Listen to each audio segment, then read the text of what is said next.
dengerin, gue dengerin.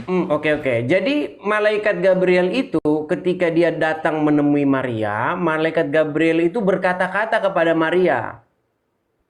Yang tertulis di dalam Injil Lukas.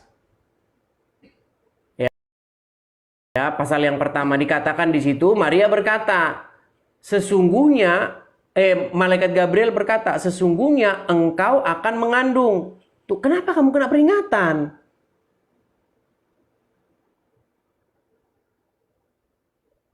Hah?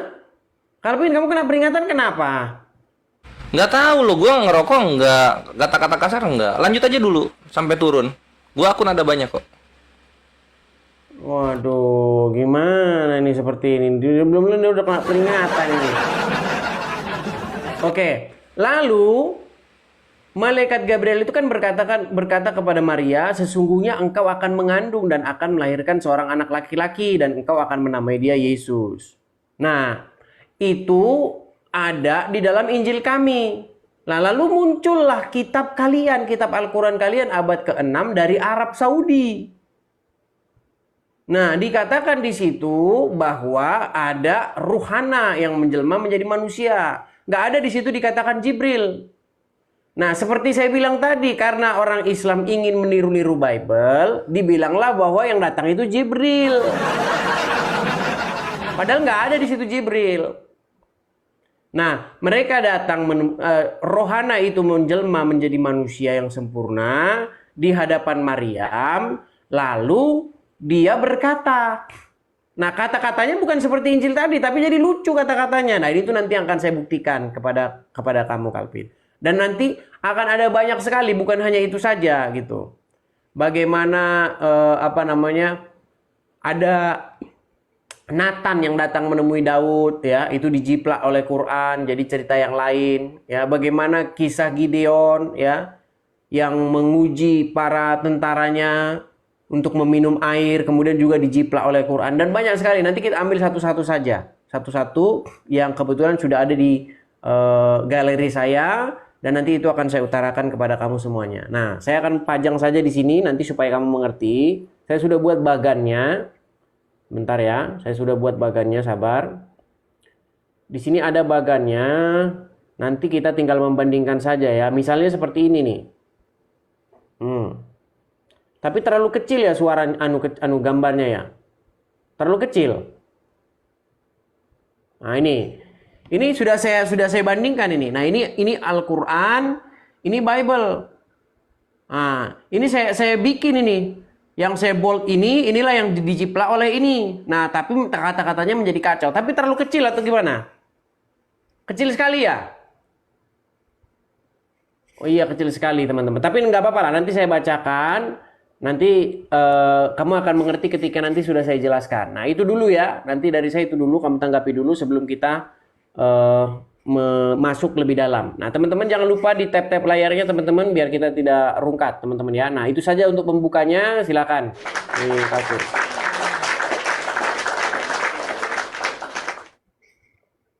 Ya, tinggal 14 detik lagi. Itu pembukaan dulu ya, pembukaan dulu. Nanti kita lanjutkan kembali seperti apa nanti. Nanti kita dalamkan karena baru pembukaan dulu ya.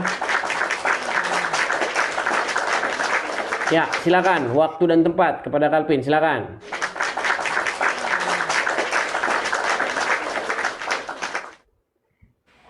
Mana ininya? Baik, kita kirim ya. Ya, silakan.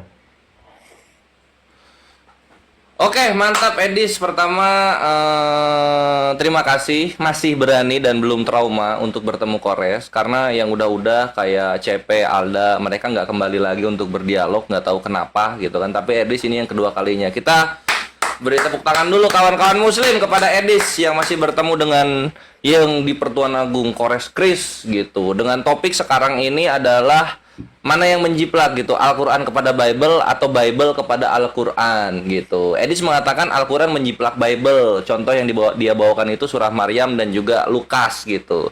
Yang perlu diperhatikan kawan-kawan soal jiplak dan korban jiplakan itu tentunya Al-Quran kami, istilah-istilah Islam kami yang dijiplak oleh kawan-kawan Kristen gitu. Contoh kata Allah lalu kemudian dijiplak menjadi Allah gitu kan. Itu kalau kita ke Arabnya langsung, orang-orang Kristen Arab nggak ada yang ngomong Allah, Allah itu nggak ada. Semuanya berbicara Allah. Dan Allah di Kristen cabang Arab itu nama. Gitu. Lalu kemudian Allah ini dapat dari mana? Ya dari menjiplak Al-Quran yang sudah ada lebih dulu di Indonesia. Itu sebenarnya. Jadi Kristen lah yang menjiplak. Dan banyak sekali istilah-istilah Islam yang dijiplak oleh kawan-kawan Kristen gitu. Karena kalau mau dibilang Allah ini bahasa Indonesia, semua agama harusnya menggunakan. Tapi ternyata enggak. Allah ini hanya digunakan oleh Kristen gitu. Konghucu, Buddha, Hindu enggak. Mereka punya nama-nama Tuhannya masing-masing dan istilah-istilah jabatan-jabatan Tuhan mereka masing-masing gitu. Berdikari, tidak seperti Kristen yang berparasit kepada mayoritas Islam di Indonesia. Itu yang cukup disayangkan dan cukup ironis ya di negara kita ini. Itu satu. Terus yang kedua, ketika dibilang Islam itu menjiplak Kristen, kitabnya Kristen, sayang sekali ya, datanya nggak ada gitu. Kenapa datanya nggak ada? Karena Islam mengimani Taurat, Injil, Zabur, dan juga Al-Quran gitu. Sedangkan Kristen itu kehilangan kitab Taurat dan Injilnya ya. Mereka punya kitab yang disebandingkan dengan Taurat, yaitu Kejadian, Keluaran, Bilangan, Imamat, dan juga jangan walk out this. Sip. Enggak, saya ngambil HP. Ada dia. Oh, ambil HP.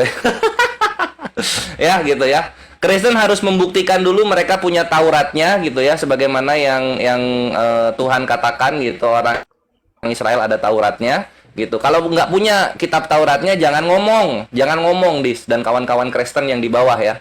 Gitu. Malu gitu. Kalian ngomong Taurat Injil, kitab suci kalian nggak ada Taurat Injil. Ngapain kita dialog kalau kayak gitu ya, gitu. Karena yang kalian bilang Taurat ternyata Kejadian, Bilangan. Yang kalian bilang Injil ternyata Yohanes dan Lukas. Apalah ini, bre? Gitu. Buat gua yang mempelajari Yahudi, Kristen, dan Islam, Matius, Markus, Lukas, Yohanes ini hanyalah orang-orang yang melakukan penyelidikan gitu loh. Sedangkan Al-Quran itu datang dari Allah Subhanahu wa Ta'ala, datang dari Tuhan langsung gitu. Dan kalau lu percaya sama iman lu, di Roma 3 nomor 4, semua manusia pembohong. Jadi kalau kalian bilang itu Lukas duluan daripada Al-Quran, maka itu bohong. Roma 3 nomor 4, nanti bisa dilihat di sana ya. Maka terlalu mudah untuk dikonter apa yang Edis katakan, lalu kemudian data-data apa saja yang dijiplak oleh Kristen cabang Indonesia kepada Islam yang ada di Indonesia, nanti akan kasih lihat semua kata-katanya, dan itu bisa dicatat oleh kawan-kawan, dan semoga orang-orang yang kerja di LAI bisa membuat ini sebagai perhatian supaya kalian kembali ke bahasa Yunani. Banggalah dengan bahasa Yunani gitu. Misalnya kalian ganti Yesus anak Allah ini menjadi Yesus anak Theos. Wah, Islam akan support itu untuk terjadi. Lalu kemudian di Markus 1:14 itu Yesus memberitakan Injil Allah. Diganti itu Yesus memberitakan Eugalion Theos. Nah, itu bagus banget gitu ya. Supaya nggak menjiplak-jiplak Islam. Malu gitu. Kalian kan udah ketahuan datang dari Yunani, Yesus setiap harinya berbahasa Yunani, dan Yesus sendiri itu adalah nama khas Yunani gitu. Nama khas Yunani. Tidak ada satupun orang Yahudi abad pertama ngasih nama anaknya Yesus, nggak ada. Ini sama aja kayak ada Anderson dan juga Stefani menikah ngasih nama anaknya Asep. Jauh gitu, jauh ya, nggak cocok gitu. Matius, Markus, Lukas, Yohanes ini nama-nama Yunani gitu. Kecuali lu bisa membuktikan ada orang Ibrani namanya Matius, gua kalah. Kalau nggak ada ya terima kenyataan gitu. Jadi selain kalian menjiplak Islam, kalian juga menjiplak Yahudi dan juga budaya-budaya Israel. Thank you, my bre. Baik. Oke, baik ya. Walaupun mengecewakan, apa yang dibahas dengan apa yang dikomongin nggak nyambung, ya begitulah memang. Maaf, itulah sebabnya dia masih Islam. Ya, jadi begini ya Calvin ya. Ya, beginilah. Tadi kan saya bilang, mari kita hindari hal-hal yang bersifat dogmatis. Kenapa? Karena kalau kita mendebatkan hal-hal yang bersifat dogmatis, kita debat kusir namanya, debat anak-anak. Gitu loh. Seperti kata-kata yang bersifat dogmatis itu begini. Kami percaya bahwa Quran itu dari Allah. Itu kajian-kajian yang dogmatis. Itu nggak bisa kita bawa dalam ranah diskusi, Calvin. Gitu loh. Yang kita bahas adalah isi atau konten yang ada di dalamnya. Tapi kamu mempermasalahkan terjemahan. Gitu loh. Bible itu kan diterjemahkan. Salah satunya dia diterjemahkan ke dalam bahasa Indonesia. Nah, ketika dia diterjemahkan dalam bahasa Indonesia, memang ada di situ bahasa-bahasa yang dia itu sebenarnya bukan bahasa Indonesia. Contoh, misalnya rasul, ya kan? Itu kan bukan bahasa Indonesia. Kenapa LAI tidak menerjemahkan kata rasul itu menjadi utusan? Kata apostolos itu menjadi utusan. Kenapa dibikin jadi rasul? Nah, dalam hal, dengar Calvin ya, ini penting ini. Dalam hal terjemahan-terjemahan, LAI banyak mengambil istilah-istilah bahasa Indonesia yang diarabkan. Itu saya akui. Masalahnya begini Calvin, kita bukan membahas terjemahannya. Kita membahas isi atau konten yang ada di dalam Al-Quran tersebut. Contohnya begini Calvin. Benar nggak Calvin bahwa di dalam Al-Quran itu ada sebuah narasi Maryam itu mengasingkan diri ke sebelah timur. Dia mengasingkan diri ke sebelah timur, lalu diutus kepada dia itu ruhana yang menjelma menjadi manusia yang sempurna. Nah masalahnya begini, kecelakaannya begini. Kenapa Maryam itu mengasingkan diri dulu ke timur, baru dikasih tahu bahwa dia akan diberi anak? Padahal logikanya gini loh.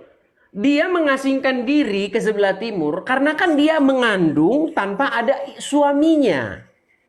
Iya kan? Karena nggak ada suaminya, dia mengasingkan diri ke sebelah timur. Nah ini dalam Al-Quran kebalik. Makanya yang nulis Quran ini memang dia jiplak tapi keliru gitu loh. Coba di dalam surat Maryam, kita mulai di situ dari ayat yang ke-16. Dikatakan di situ Maryam mengasingkan diri ke sebelah timur. Loh, bukankah mengasingkan diri ke sebelah timur itu setelah dia mengandung, setelah dia perutnya membesar? Nah, lagi pula ini kalau kita baca ceritanya, ini juga aneh. Begini Calvin. Di dalam Bible, malaikat Gabriel itu berkata kepada Maryam begini. Engkau akan mengandung dan akan melahirkan anak. Makanya Maryam ngomong, bagaimana mungkin itu terjadi? Karena aku belum bersuami. Karena aku masih perawan, gitu kan bahasa aslinya itu. Nah, dalam Al-Qur'an narasinya bukan engkau akan mengandung. Narasi di dalam Al-Qur'an itu aku akan memberi kamu anak laki-laki. Nah, kalau kita benar-benar teliti, Calvin, engkau akan mengandung dengan saya akan memberi kamu anak laki-laki itu beda. Beda. Gitu loh. Apa bedanya? Nah, nanti saya tes ilmu kamu di situ. Apakah kamu sanggup membedakan perbedaan antara engkau akan mengandung dengan saya akan memberi kamu anak laki-laki? Itu beda sekali. Kalau engkau akan mengandung, artinya perutnya itu akan mengandung. Tapi kalau saya ingin memberi kamu anak laki-laki, anak itu udah ada di tangan saya. Anak itu anak orang gitu loh. Anaknya orang saya kasih kamu. Bukan kamu akan mengandung, itu beda. Makanya saya bilang, saya pernah menulis satu buku khusus tentang itu. Bagaimana kacaunya Al-Quran menjiplak Bible. Dan membuat isi Quran itu jadi lucu-lucuan gitu loh. Sama seperti gini. Orang mau jiplak uang 50.000. Seharusnya gambarnya I Gusti Ngurah Rai. Sama dia dibikin gambar Patipura. Dibikin gambarnya Patipura tapi tulisannya Rp50.000. Jadi kayak begitu. Lucu gitu loh. Nah, saya minta Calvin, ayo hindari debat-debat yang bersifat teologis dan dogmatis. Ayo, coba kita bahas yang tadi itu. Silakan. Terima kasih teman-teman yang support. Dibanyakin like-nya teman-teman. Jangan lupa follow juga. Silakan Calvin. Ya, thank you. Ternyata data ini itu bagus banget, alhamdulillah. Dia masuk sama argumentasi gue untuk anti hujat. Tunggu ya, ini akan gue bukakan dulu data-datanya sebelum kita play waktunya. Jadi kita ke sini, lalu kita ke sini, Lalu kita ke Waktunya Kalvin, waktunya kasih Tunggu, dulu, tunggu. Enggak. biar kita nggak ini, biar Gue kita belum siap gua sedia gitu loh, siap. Jadi kamu selesai kita ini, biar kita nggak banyak waktu kebuang. Oke, 1 menit ya. Silakan. Tunggu 1 menit. Gue nyiapin data dulu. Wah, ini namanya kamu diskusi baru nyiapin data, ini gimana sih Kalvin? Enggak, ini udah siap kok. Ini langsung jadi. Siap, Cut. diterima. Oke, gua terima dulu, lalu kemudian kita ke sini, Bre. Nah, jadi sebenarnya kalau lu bawa ke sana ini malah membongkar bobroknya bagaimana kisah di dalam Bible itu sendiri gitu kan. Karena kenapa Al-Qur'an memberikan sebuah pencerahan langsung dikasih anak gitu kan? Ini untuk menghindari pemikiran-pemikiran kotor dari kawan-kawan Yunani yang baru masuk ke dalam Kristen saat itu. Kita bisa lihat di sini ya.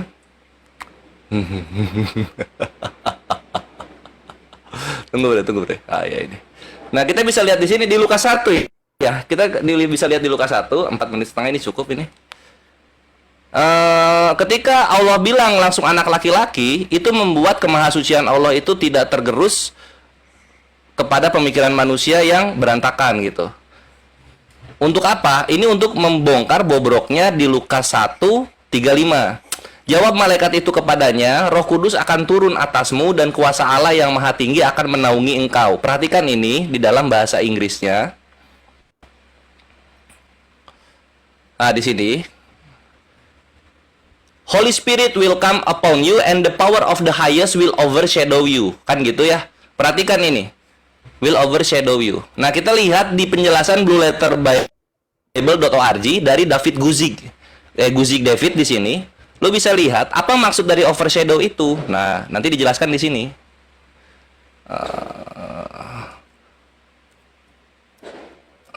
Nah, ini.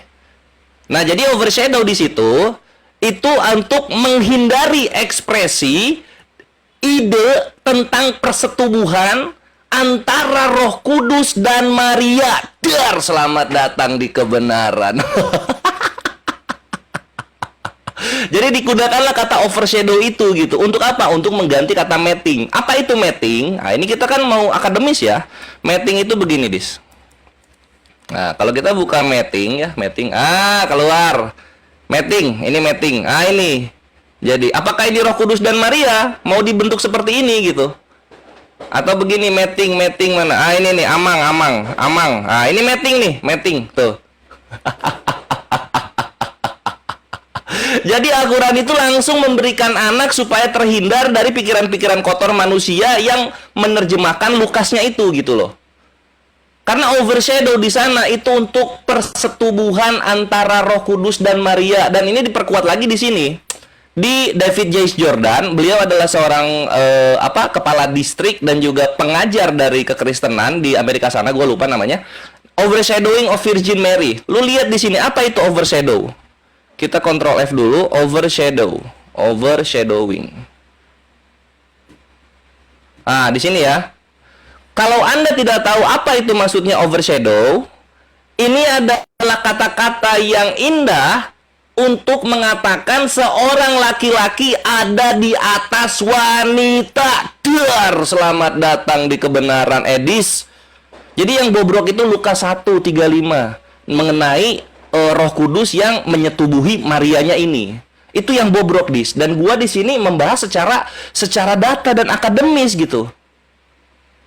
Jadi mana yang bobrok ini? Roh Kudus menghamili Maria seperti pria ada di atas wanita, atau Roh Kudus Jibril Ar-Ruhul Al-Kudus yang memberikan anak laki-laki kepada Maria?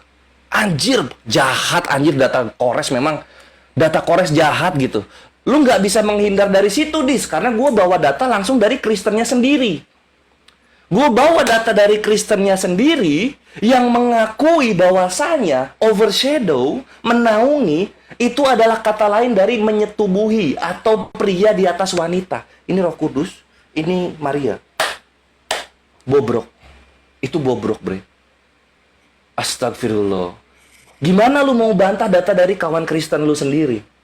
Anjir, lu bawa Lukas ini mantep banget, Dis. Kuburan untuk kawan-kawan Kristen yang mengimani bahwa Al-Quran itu bobrok. Ternyata terbalik, Biblosnya sendiri, Lukasnya itu sendiri yang bobrok. Itulah kenapa Al-Quran datang untuk menghalusinasikan, memberi kesesatan yang nyata bagi orang-orang Kristen yang mencoba menyerang Islam. Makin disesatin, makin disesatin. Tuh, kasih Lukas. Supaya lu bilang itu Injil. Nih, kasih Lukas. Supaya lu mengimani bahwa ada Roh Kudus menggauli Maria, gitu kan. Nah, gitu bre. Dan ini terjadi secara nyata. Selamat datang di kebenaran, anjir. Gimana lu mau bantah data gua dari Kristen itu gimana caranya? Gua penasaran di sini, Dis. Penasaran banget, Dis. Gitu loh. Kayak gimana caranya ya? Anjir, sakit ini batin serius.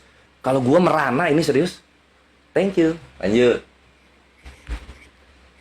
Baik ya, kita tanggapi ya teman-teman ya. Baik. Iya. Saya kalau dibikin pertanyaan begitu, saya akan menjawab, tapi dia tidak menyentuh Qur'annya sama sekali karena memang dia ketakutan kalau bahas Qur'annya gitu.